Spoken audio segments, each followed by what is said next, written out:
Well, Agri SA says the government's draft proposals for amending the Firearms Control Act are irresponsible. The organisation saying if the self-defence proposal is accepted, it will hurt the farming community. Let's unpack that. Spokesperson Ace van der Westhuijzen speaking to us now from Cape Town. Good morning to you, Mr. van der Westhuijzen. Always a pleasure speaking to you. And I didn't really feel surprised when I heard that the farming community were up in arms, no pun intended, about this potential change to the legislation. It is a very serious issue for the farming community, remembering, as my first question to you, many farmers in the country do not have access to police stations just down the road from them. It certainly puts them at risk, doesn't it? Yes, Gareth, good morning, and good morning to your viewers also. I just want to put this whole thing in perspective. We all know about the quite recent Palestinian-Israeli conflict in Gaza. And I've looked at some of the casualties that happened there, and I've looked at the Minister Chele's stats that he gave in the fourth quarter of SAPS. Now, the total casualties per day, it was an 11-day conflict more or less in the Gaza, and there are 200 people either dead or injured, 200 a day.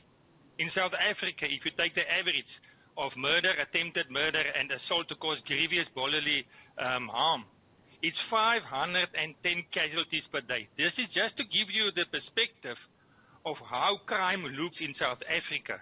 And if you look at this whole thing about taking the right of self-defense away as a category for possessing a firearm, we really think this is irrational.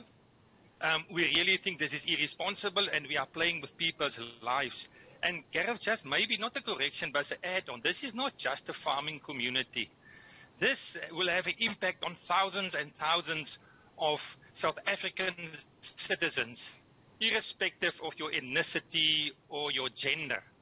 It will have an effect on everybody, and that is why we are so concerned about this. And I want to mention insane proposals. Mr. van der Westhuijzen, let's pick up on just some of the supporters of this. I'm not to suggest for a moment that the critics have to always answer to those who support the call for the ban for weapons, for self-defense. There's a couple of arguments here. I'm sure you're aware of them. Let me bring in one or two, just so I can get your response on this. One is the argument that many of these murders, many of these shootings take place when a person's personal firearm is taken during an altercation or during a robbery and is used on the person itself that owned the weapon, and then B, that weapon then becomes used in the illicit market, the black market, for other crimes. What's the response from Agri SA on that argument? It's quite ironic that some of the organization statements that you are referring to now, in one of their booklets and pamphlets, they have a sentence that says, laws are only as good as their enforcement. And strong gun laws save lives, and poor enforcement kills. Now, there are no statistics that we are aware of that they can prove the statement that you just made, that that's the guns or the weapons that was taken away from that specific scene, and it's used again. We must either look at other statistics where the weapons have disappeared and was sold by some of the policemen. They currently are in court now, and it's alleged that they sold the weapons that was confiscated. So who are the real culprits? We are not saying that they don't use those weapons for sure, but not the numbers that we are seeing on social media where people openly flaunt weapons. The children do it in the streets, and the gangs are openly showing off those weapons. It's a final question to you, Mr. van der Westhuijzen. Many people are going to agree when it comes to a person's right to self-defense. In this case, when criminals are attacking you with a firearm, throwing a shovel or a scatter cushion at them is not going to protect you and your family. So this is going to really divide the nation, I'm sure.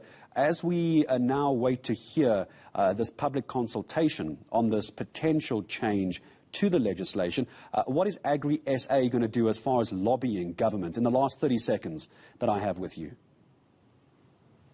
Gareth, we are already busy speaking with many organizations, and we are definitely also looking at the legal side of this